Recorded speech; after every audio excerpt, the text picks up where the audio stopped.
facing head-on the emotions beneath the surface as we bridge from an old world of confusion and lack to a beautiful new world of freedom, abundance, and love with straightforward truth and inspired hope is what you'll find on The Charla Anderson Show. Collector and connector of fascinating people. And everyone is fascinating. Here's your host, Charla Anderson.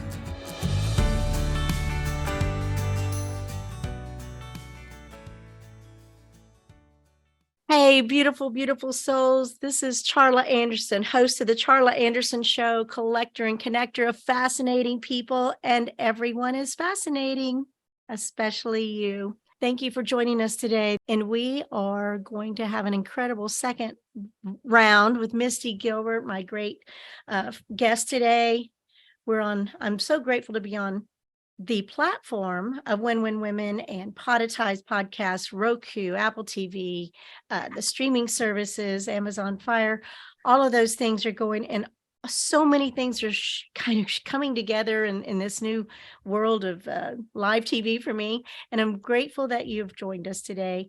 And I will introduce Misty again in just a moment, but I want to do our little breathing exercise that we do every single week.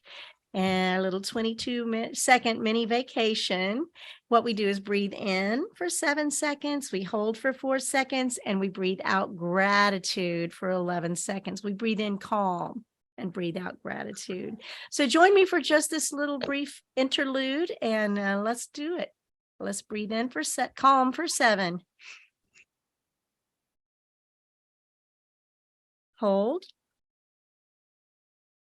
Breathe out, release, gratitude. Thank you, thank you, thank you, thank you, thank you.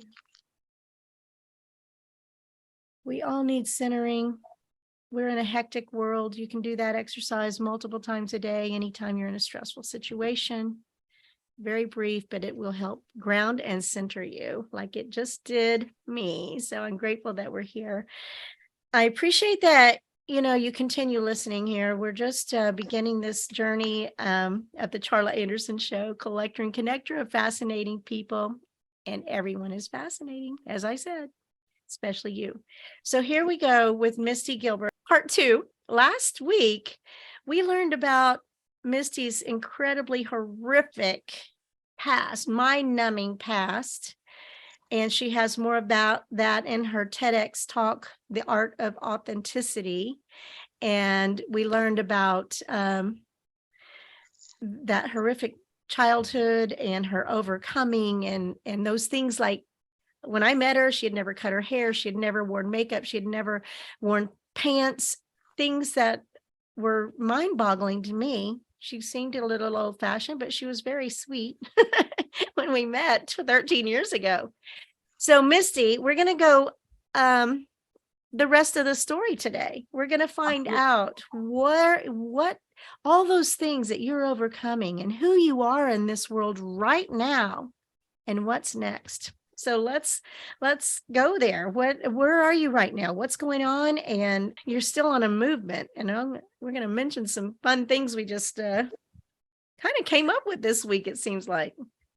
Yeah, currently where I'm at is, I would say I'm finishing some things I've started with a little bit more clarity and purpose as to what I'm doing. So in 2013, I bought the domain Misty Gilbert, Misty W. Gilbert. I have both.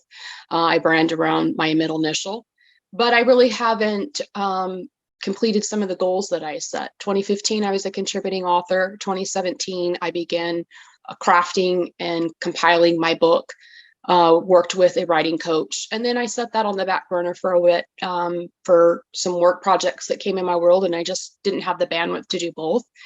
And then in 2019, did my TEDx talk, January 2019 in California, and then the pandemic hit. And right in that same time frame, November 2019, I became very sick, and they weren't really sure what was wrong with me. And so between all of these circumstances, I really haven't done a lot with my brand, my message, and some of the dreams and goals. So I would say that here at 10 years later, what I'm doing is I want to finish my book and get that published.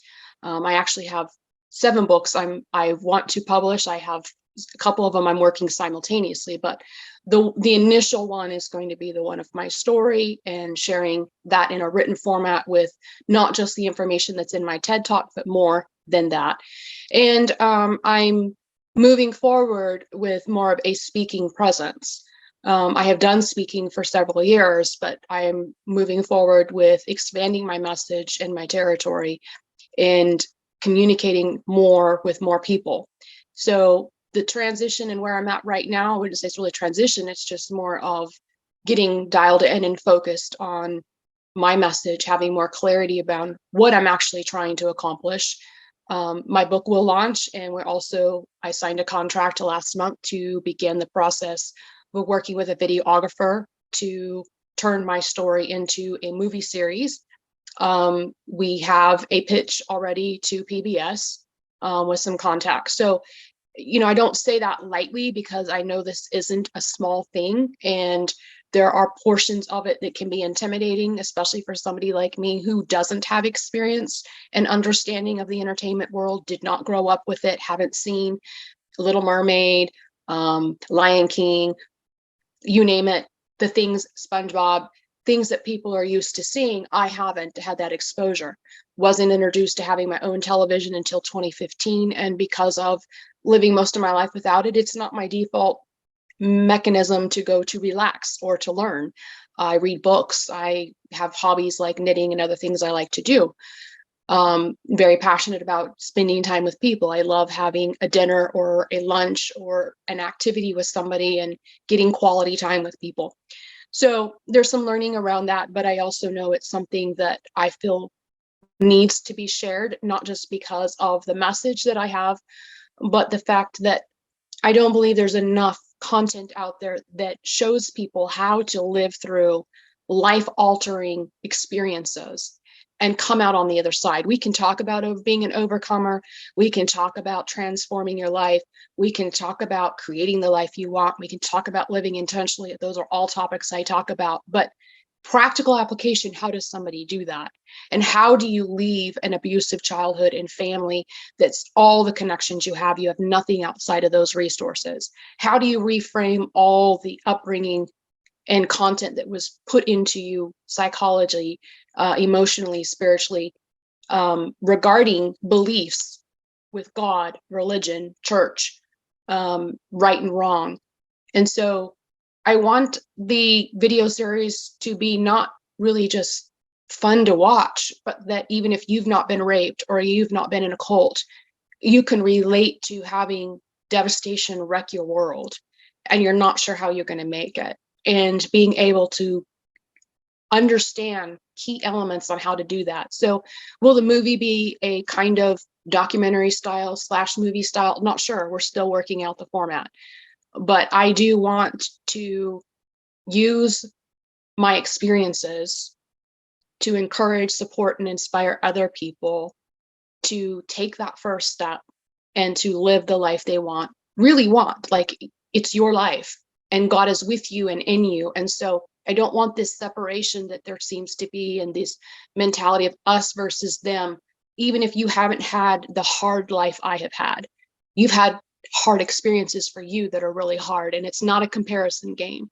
And I want people to feel that no matter whether you're the black sheep of the family and have been ostracized or annihilated as I have been, or whether have a loving family, but you've had other catastrophes, cancer, losing a parent, losing a child, bankruptcy, divorce.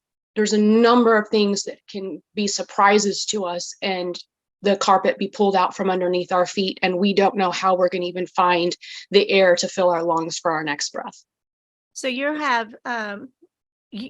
authenticity is, I mean, it's become kind of a buzzword, but you live it and you breathe it and you teach it and you express it. So I'd like definition of authenticity for you, and to go into, so yes, we all have experiences and trauma, and the only way I think most of us know to get any help is therapy. And so you're opening up that big audience, right? That big message to to people that have been traumatized that maybe don't have the means to go to therapy, or maybe don't have, they can't find one that makes it right for them, right? So there's all that. So your definition of authenticity, and then I'm loving that you're opening up some alternatives, perhaps, Yes.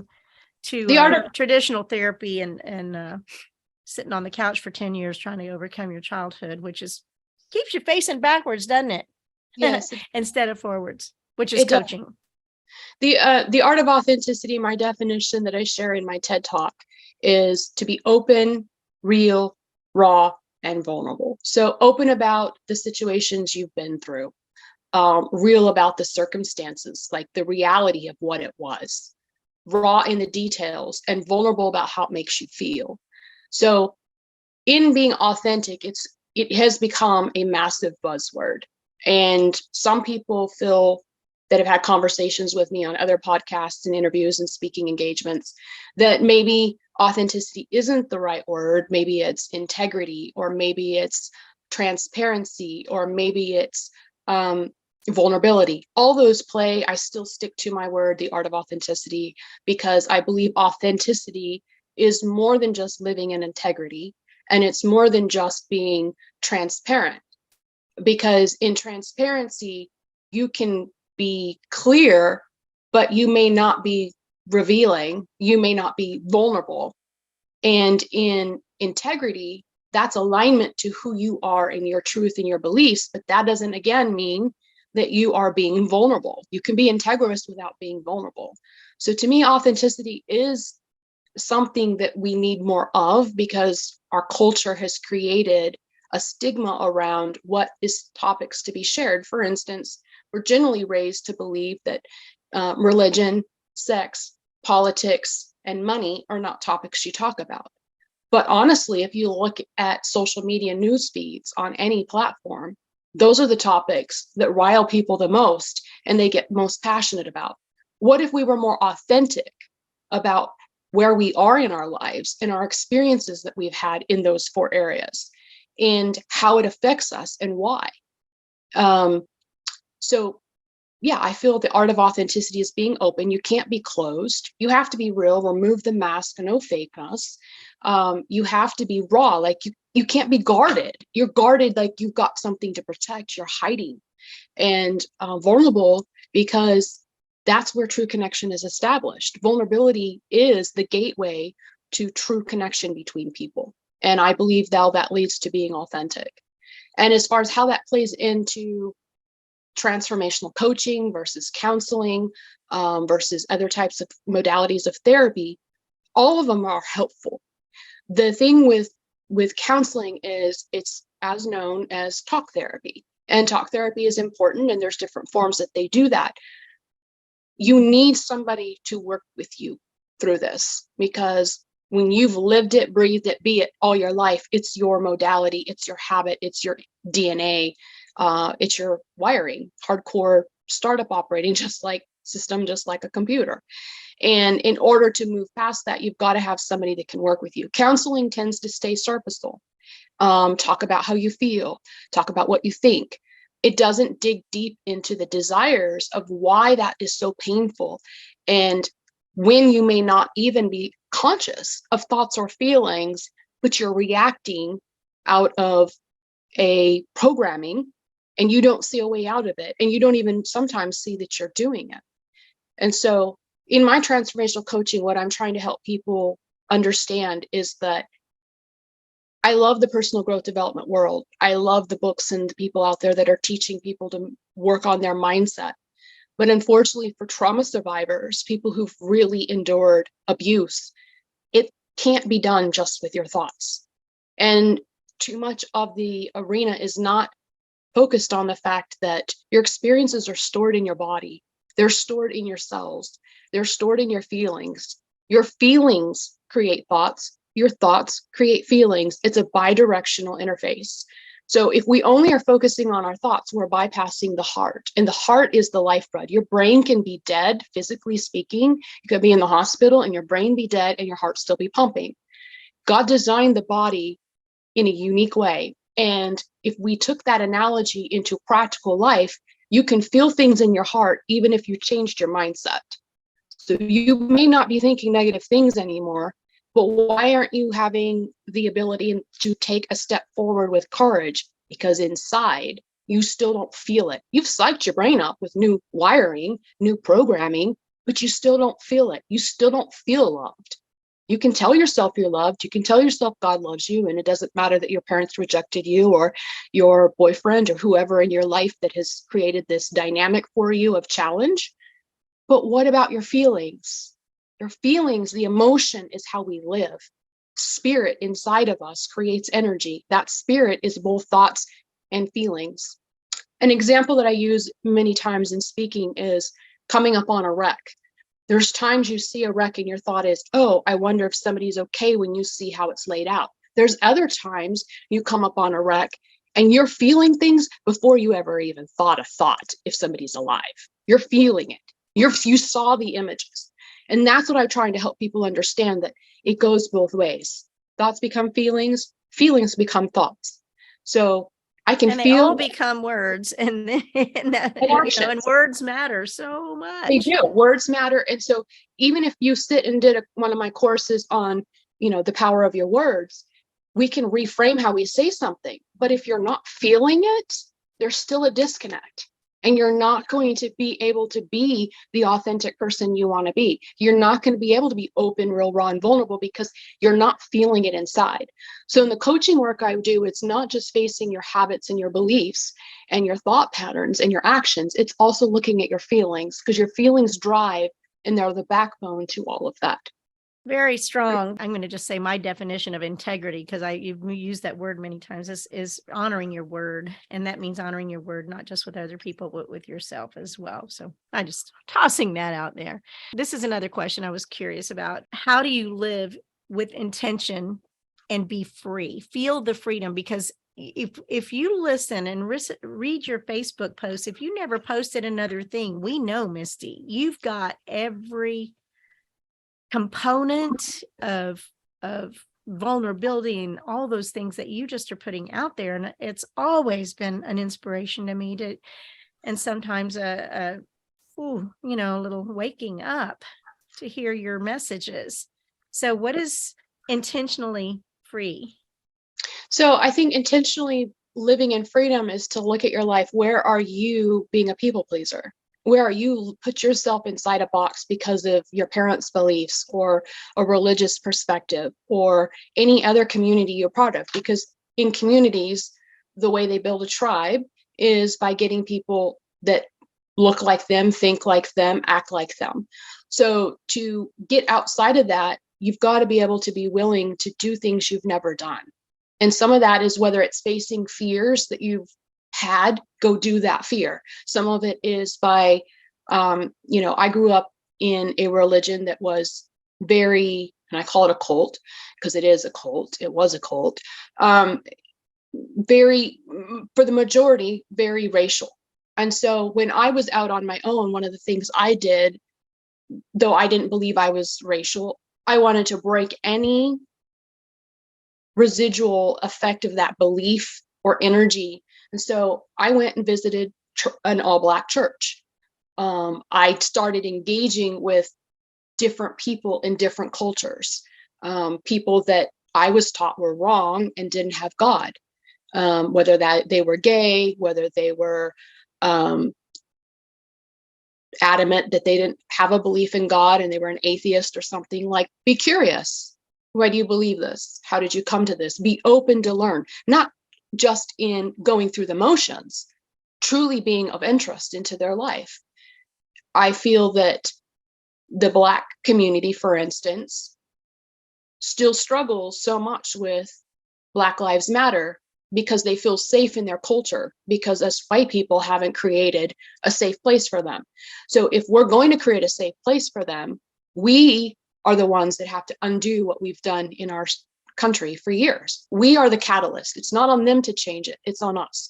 So for me to be a leader in that would be to go into their communities, bring these people into my circle where they feel just like me and that there is no difference in skin color in how we live.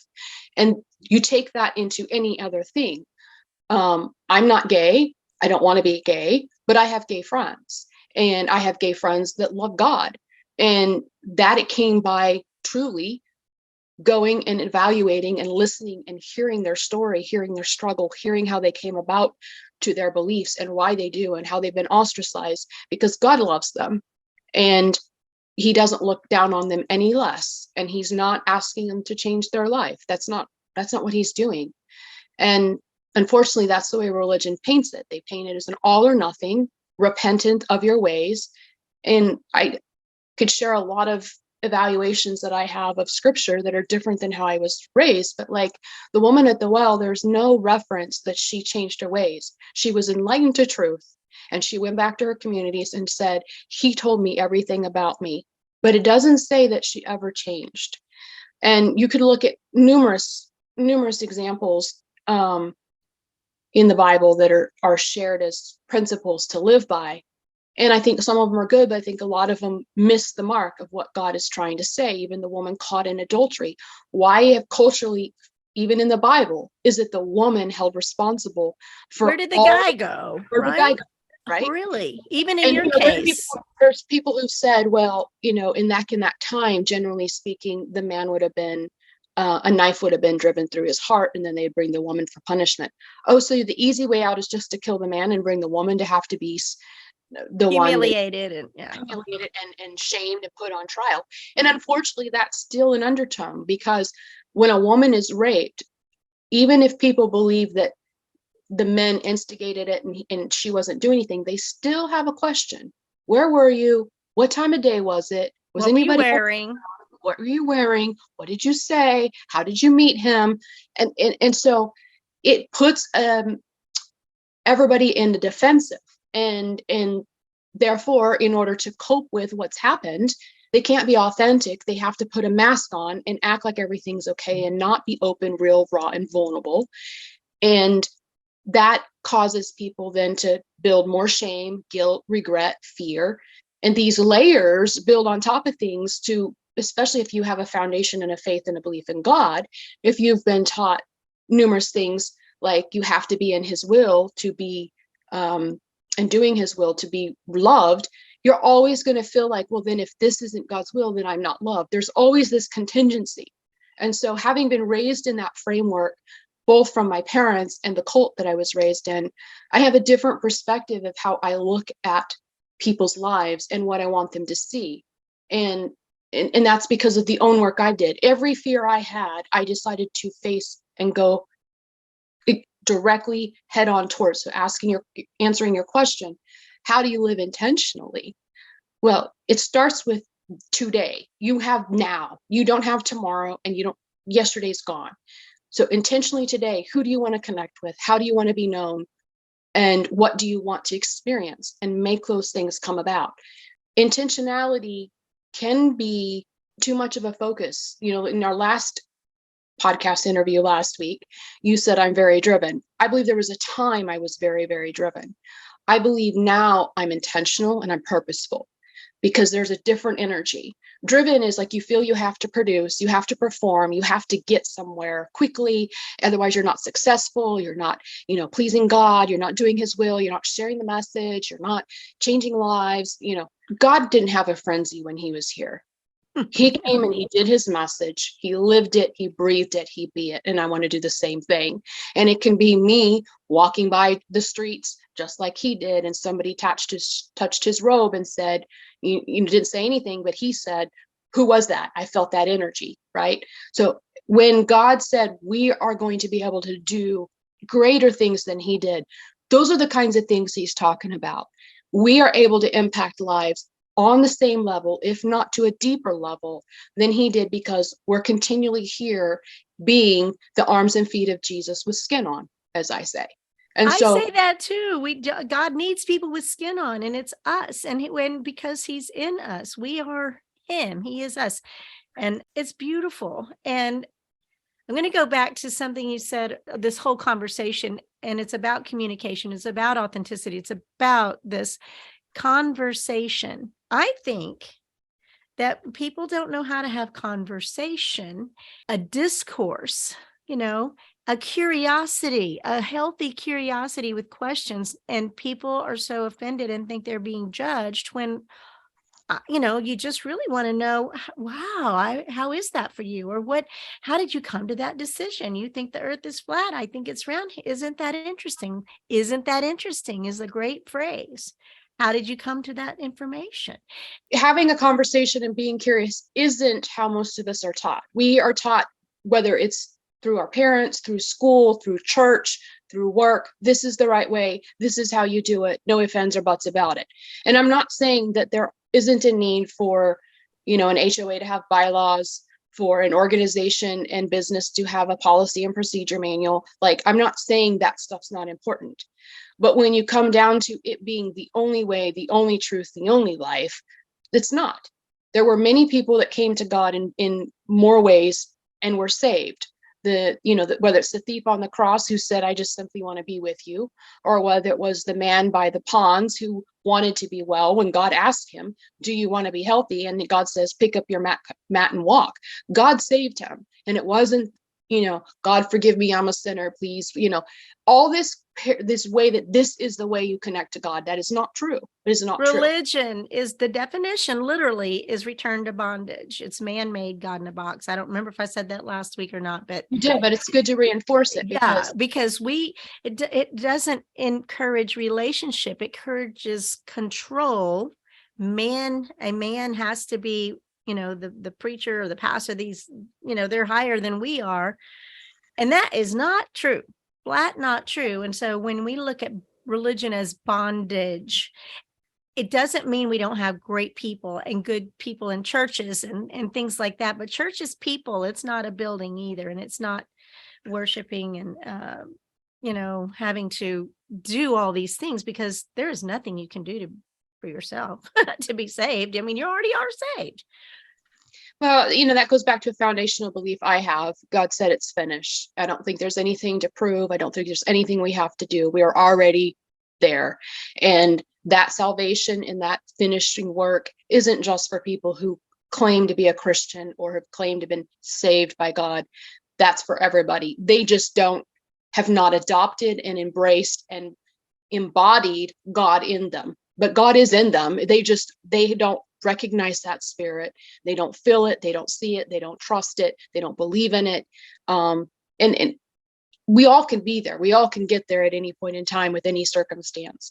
For me, I would say that curiosity started when I was willing to look at everything in my life with a different lens. Even if I came away still believing the same thing, I was able to say, look, why do I believe this? What's the truth about this? Can I prove it's true? And even if I can prove it's true, is it possible there is another truth? Because there's not just one truth, right? And to me, when I started studying nature and looking for the lessons in nature, whether it's the sun and the moon and the stars in the dark night, why did God create all that? Why did he create dark and yet there's still light to show through? There's more lessons in nature than we give credit for. And a true understanding that God is in every living, breathing thing, and that I am never separated from God. God is always with me. And we feel separated. Even God felt separated on the cross, but he wasn't. God was still with him. And so that's the part where I think when we are willing to take a step back and go on both fears that you have and things that are holding you back and things that you're firm in and solid that you believe this. Why do I believe this? Is it true? Is it possibly that there could be another truth? Is it possible that my way isn't the only way? Those questions allowed me to look at every aspect of my life, from religion to families to business to personal growth development. And it's something I'm always questioning. I was just at a conference 2 weeks ago in Dallas, and while different speakers were speaking, some things I agreed with, some things I didn't, but whether I agreed or disagreed, I did the same process. Why all of a sudden in my spirit do I disagree with this? Is it because I'm, not willing to receive something, or is there a reason that I don't want to believe that because it violates my integrity, my core values, or where I'm at in my life? Or do I agree with it because I've always been told that's the way it is? So, some of my things, like even exploring why in the personal growth development world is so much focus put on changing your thoughts. Your life won't change, so you change your thoughts. Your life won't change, so you change your thoughts. And then working with transformational coaching clients and them still struggling after I see them meditating, doing prayers, creating affirmations, and doing the journaling and looking at their past, looking at their present, looking at the future, because you got to do all three. If you spend all your time in the past, you're going to miss the present. If you spend all your time in the past, you're not going to create the future. If you spend all your time in the past or the future, you aren't living now, and that's all you have is right now. So right now, what matters to you? Right now, what do you need to do to get where you want to go, to enjoy today a bit more? What does your spirit, your mind, your body, your soul need? What will nourish it? What will bring it to life? What creates peace? What creates truth? And are you doing habits? So back to that question of intentionality, are your habits supporting the life you say you really want to live? Most people make audacious statements, I want to live on an island someday. I want this. Are you doing any work to get there? It might, you can be the slowest turtle on the planet, but are you doing a step forward, or is this a hypothetical statement? And a lot of times it is, because deep down inside, they will have words and a vision board of what they want, but internally they don't feel They don't feel worthy. They don't feel worthy, good enough, that they deserve it, that it's attainable, that they'll be judged, looked at. So intentionality has many layers to how you have to look at your intentionality. But it goes back to not just your thoughts and your feelings, but something you mentioned, which is your words. There's extreme power in our words. I will never say, I am a rape victim. I was raped. End of the sentence. I don't even use the word victim. Yes, anybody who's been raped was a victim, but saying I'm a victim keeps me in an energetic feeling of suppression. And I want to be empowered. I can take charge of my life. And so, yes, I was raped any more than if somebody else said I was divorced. But, again, all these labeling that we put on people, and judgment is done if you've had this many marriages, or if you slept with this many people, or if you not attended the same job for years on years, or you jump churches, or you're not a member of a church, or like there's so many ways that we create what I call a black label. I was just going to get to the black label thing and branding that I think you're doing around that. Yes. But I think what we skipped over a little bit earlier, and this is just reverting back to the rape and the women, and that was adultery and all that, and what happens to the man. I want to know what happened to that man. And this is just a jumping back a bit, and then we'll go into the black labeling branding that we got going on. When I let my parents know what happened, they got church ministry people involved. There were two couples that came up to the house the next day and had a meeting with me and my parents. And then the men, the two ministers and my dad, had a meeting with the man that raped me. I was never told what was discussed. I was never told how it went. I was told they had the meeting and that they asked him to supply them with AIDS testing results, which he complied with. They asked him to never contact me again, and he said he wouldn't. That's the extent of what I know happened. The reason more wasn't done is it goes back to the crux of my parents' belief that if anybody gets in your pants, you allowed it, and you were doing something wrong. So there was no taking him to court. There was no legal action. There was nothing done because of that foundation. And truthfully, they didn't look at the fact that I was raped. They looked at me having an affair with a married man. So for him, it'd have been adultery. For me, it'd have been fornication, because I wasn't married. I was 17. I was underage, but they felt I was close enough to 18, because it was the year I was going to turn 18. So I was 4 or 5 months from my 18th birthday. So in their book, I was old enough to know better, and there, didn't need to be any punishment or. Well, they punished you for 7 years. They gave you a Yeah. sentence for 7 years, and it was horrific. And you can listen to the TED Talk in the last week, but to learn more about that. But I had never really asked that question before. Was there any repercussions for this man that raped you, that was 28 years older than you? Yes. And you had zero support, in fact, punitive life from your family. Yeah, from there I did, all the rest of the time I lived at my parents' house, which was for another 3.5 years. I was living out my sentence. So I lived half of my sentence out, which is also part of the reason there is still a disconnect with my family, because they don't believe that if I was truly repentant, that I had any right to abandon my sentence and be let out of prison sooner. And so that belief was something I dealt with for years. Not that I believed that their viewpoint was right, but it still was a backpack of shame, right? It was still a label over me, a suppression and energy that fed into me, not believing I'm good enough or worthy, even though I knew I wasn't used goods, like my mother said. And even though I knew her statement that no man would ever love me wasn't true, energetically, I wondered if it was really true, because why would these kinds of things happen to me? Because I was taught, in the verse that everybody loves to quote out of Deuteronomy, right? I know, from God says, I know the plans I have for you, and they are not to harm you or hurt you. Well, I clearly was harmed and hurt.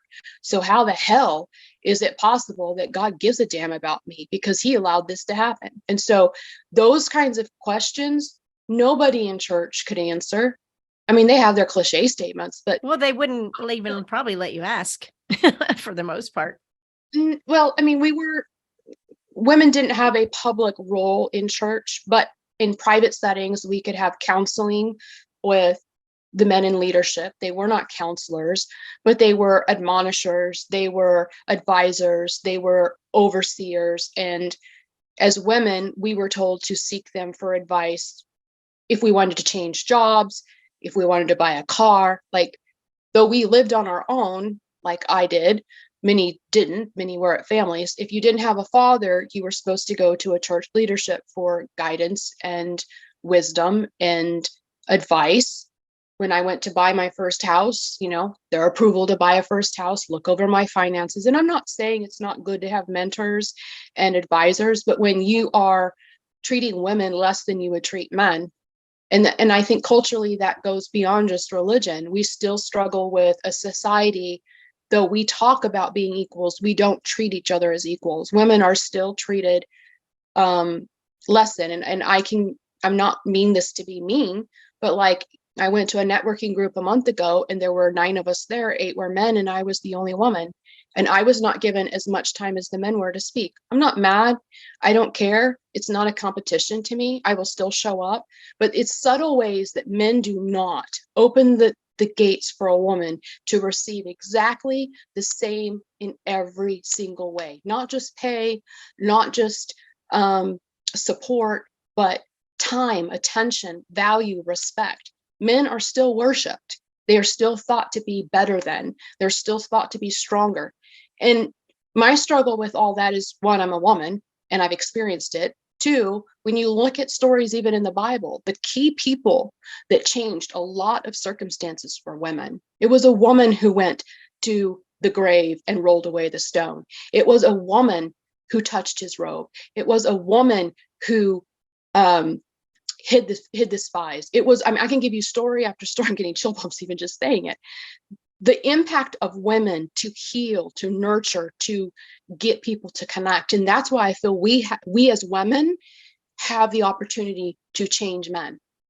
We're the ones that are going to be the catalyst to open their eyes to understanding the role and the uniqueness that we are, and not look at each other as separate. We're together, we're the same.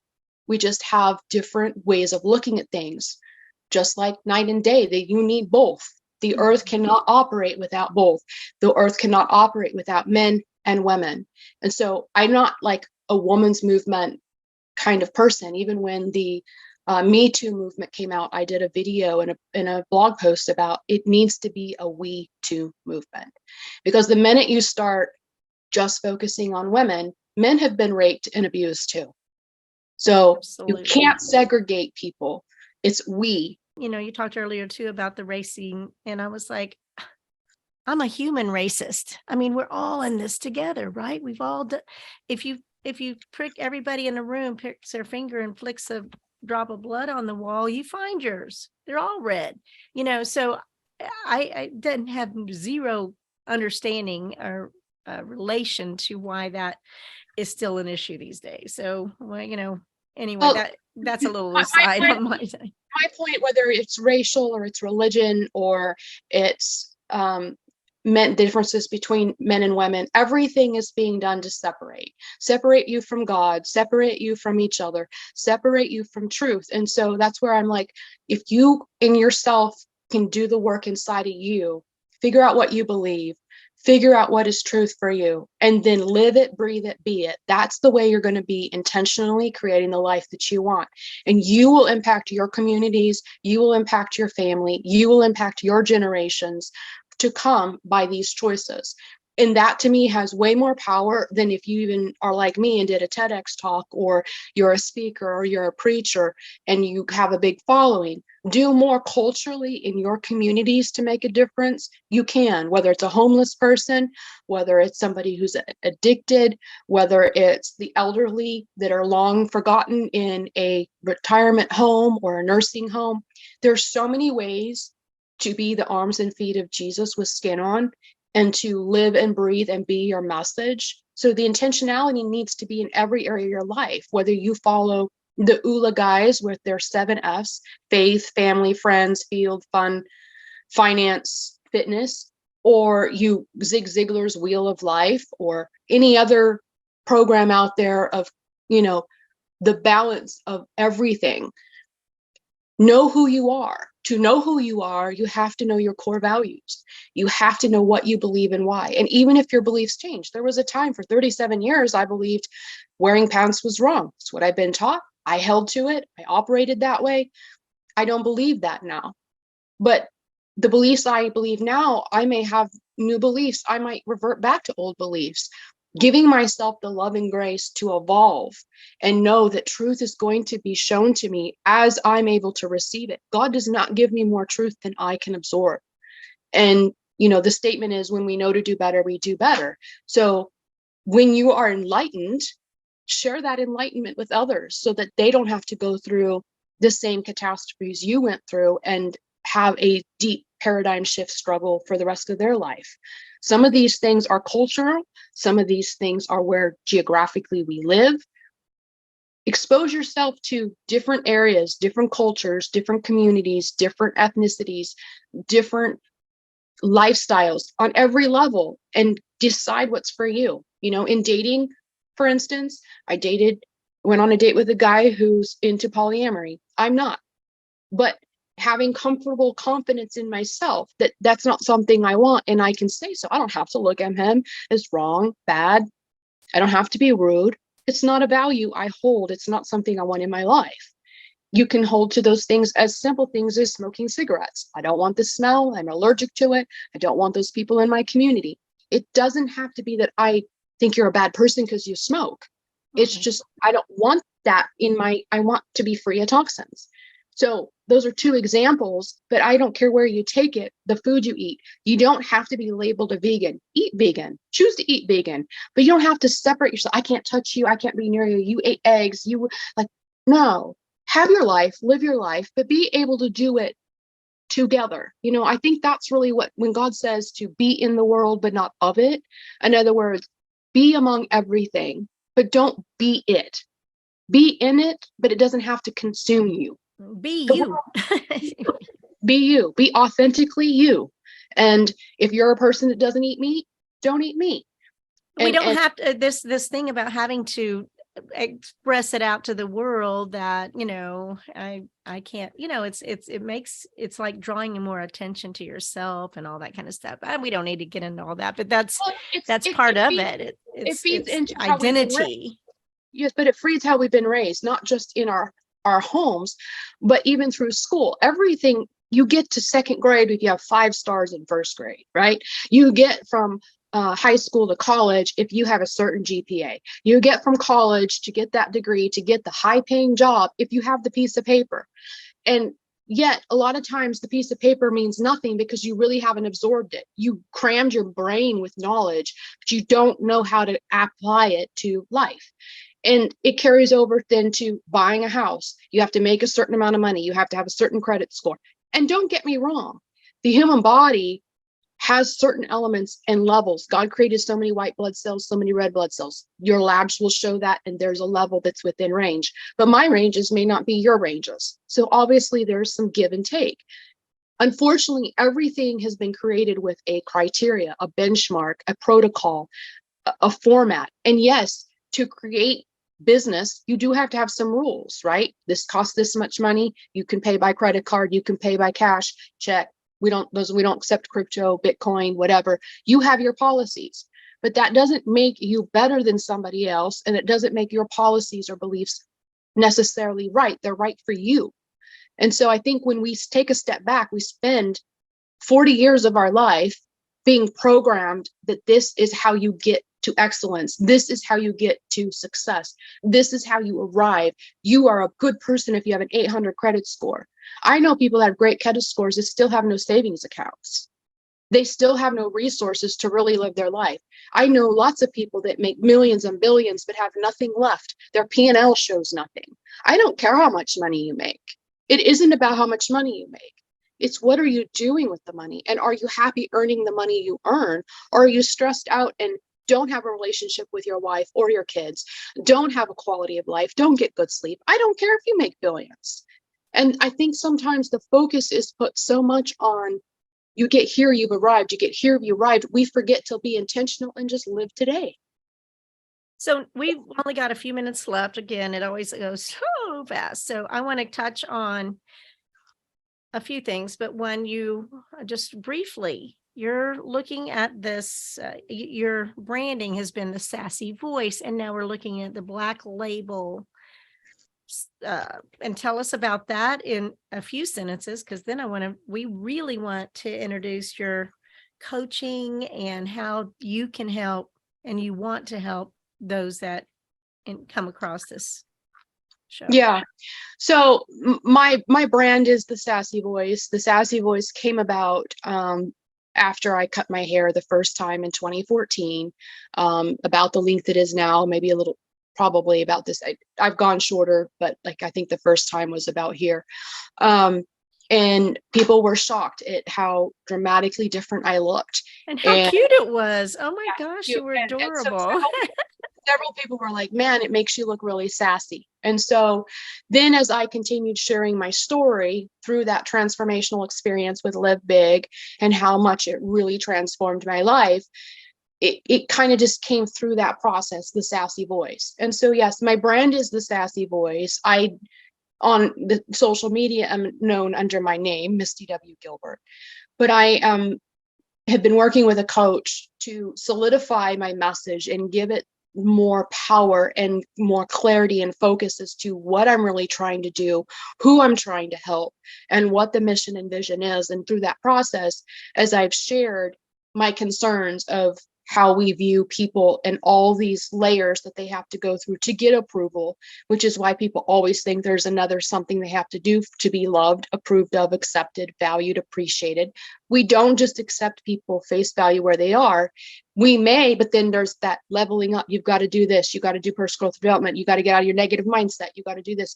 We don't really love and accept people where they're at. And so the Black Label also came because of the labeling that was put on me through my childhood experiences, through the traumas that I went through, the abuse I went through the cult that I was a part of, and through being a woman. There's many things that I've been Black labeled. And some of those labels we can laugh at, For instance, on my sabbatical journey last year, when I took, initially I was planning 45 days and ended up being 60. One of the times when I first on the front end of the trip got to San Diego and got out and was parking, and on the sidewalk, these two older couples were walking along and they'd seen me park with the top down, and we have questions and can we talk to you a minute? And they're like, it was just so fun just to see a woman, a cute woman, get out of the car. Like, we expected it to be an old bald man. There are so many labeling that we assume. We assume that, a geographical area, that there's a shooting in Walmart. Well, we assume the dynamics are you're probably either an Arab or a Hispanic or a Black person. Like, we label people right like that, right? And so all these ways that we put labels on people, not even in just bad circumstances like that, but we label a woman who's a business owner and an entrepreneur, but she's single. Well, then she must be too independent. She must be like, we start all this trail, and I call them Black labels. And Black labels make people hide. Black labels make people have shame. Black labels keep people playing small. Black labels keep people not sharing their voice. So the Black label culture is going to be a branding and a community that I'm going to create. And the culture is because we need a community, we need a tribe. And there's people who feel like they're the misfits, the excluded, the annihilated, the rejected, the abandoned, the unheard, the Black sheep. I don't care what term you use. These people need a voice. These people need to know they are loved for who they are. And they need to know that their experiences are very painful, but that pain can be turned into power. And how can we create that for you? How can we create the Black label you've had be a culture that actually utilizes your experiences and allows you to grow and become the person you want to become, and transform in that process to be who you really want to be, and encourage you to open up and to be real and to be raw and to be vulnerable. So it's kind of a combination, but it's, the Sassy Voice is a fun name, and it'll still remain my LLC and how I file taxes and corporate documents and things. But the branding I will start being known under is Black label culture. And there's a spin-off of that for my TV movie series that we are creating. I don't want to say the name out right now just because it's liable to be a couple of years before this show is ready, right? That's not a process. It's not going to be a one episode. It takes time, right? But can your mom calls your mom in your punishment? Yeah. So she told you were never going to get a man. Yeah, there were a lot of ways she Black labeled me and put curses on me. No man's going to ever want you. You're used goods. Your wedding dress is going to be Black unless we feel you're repentant. If we feel you're repentant, then we'll let you pick we will pick the color. It'll be lighter than Black based on the level of repentance that we feel you've gotten to, but it'll never be white. So there was this labeling, could never be white because I was no longer pure. I was not a virgin. So unfortunately, my dress either had to be at the lightest it would be, a cream ecru color. At the darkest, it would be Black. And so that's part of my brand now, is how we put Black dots on people. We ink them with Black. We color them as, even how we have to say Black lives matter. Like, all lives matter. The Black people's lives matter because of the fact of the pain that they've went through, and they need to be honored, and they need to be respected, and they need to be shown they're valued. And I want people who've been marginalized and excluded and rejected and abandoned to feel that they have a space to share their story and to work through their trauma and grasp these lifelong experiences and beliefs that are embedded into them that they don't even know how to work through. They've changed their mind, but they still feel like the fifth wheel. They still feel like the ostracized child, the Black sheep excluded from the family. I want these people to know there's a culture for you. That's amazing. Yeah. So sometimes people, hear my story on a podcast or hear me speak, and they want to just, like you, ask more questions. What happened to the man? They have things that maybe didn't get discussed or brought up in an interview. They can book a call with me and ask me those questions. They may want to just share their story with me and have a voice that they can be seen, heard, and understood. there may be questions they have. They may have been somebody who's been through like experiences, and they want to know, how did you leave family? How did you deal with the comments? How did you deal with the relatives? How did you create a new circle of friends? Was it hard? What did you experience? There's lots of questions. And so I do what's called a transformational give back coaching session, where I give my time and my experience and where I've evolved to in life as feedback for you. It is not necessarily something you have to do, but I'm going to share with you from my lens what I've done. I'm going to answer your questions authentically. I will be open. I will be real. I will be raw, and I will be vulnerable with you. I do limit that to one person per calendar year, because the way the scheduling works and everything, I can't. If you value me and the time, then we need to work together. Yeah, so they can move it. That's the free call once a year, but you also offer a coaching system if they're ingrained with your message and they want to work with you further. Certainly can do that. MistyWGilbert.com has a Calendly link on it, right? So yes. That whole Calendly link is a little tricky. So just MistyWGilbert.com is going to be where they can find you. Yeah, anyone and if can find they you. struggle with anything, just tell them to send, obviously just send me a message. I'll get you to the right place where you can book a call with me. But yeah, I want to create a community. I want them to know that there are people that love them and support them in their journey. Well, your message is, and I love that we're transitioning out. I've always said I'm unconditional love, and the harder people are to love, the more they need it. But my message is love, and infinite love, and there is no conditions on that. And that is a message that most people can't receive easily. They don't feel worthy of that. And I will tell you, a coaching client said to me once, and I use this now because it really impacted me when he said this to me. He said, especially in the Christian community, we don't understand grace and we don't understand mercy. Even though we intellectually have studied it, we can't. And that's one reason I did my tattoo, Just Love. To me, anytime I'm touching you, sending out energy, I want to remind myself, just love. And I agree. I mean, that's who I am as well. Just how can we make a difference in the next person and the next person and the next person? And my goal is, if I walk in, let my light shine to where they feel touched, even if they don't speak, and I walked through the airport yesterday, and I felt that was kind of going on. People were just like, want to be in your presence when they're feeling that you have nothing.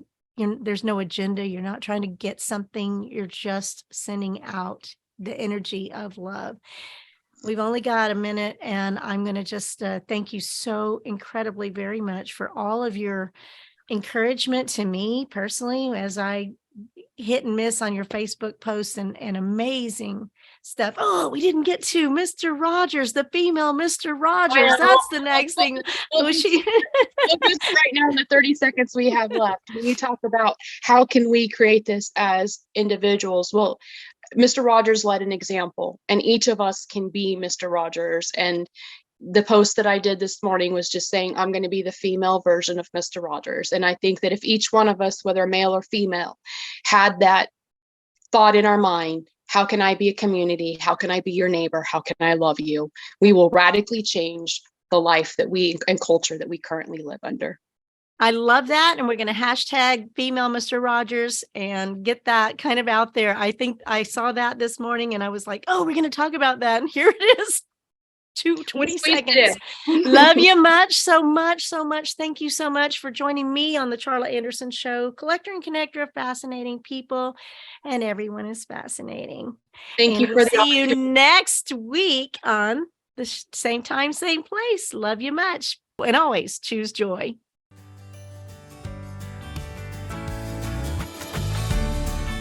Parting is such sweet sorrow. The Charla Anderson Show. Encouraging you to stand strong and courageous with bold faith, no fear, immense hope, kindness, and love, especially towards yourself.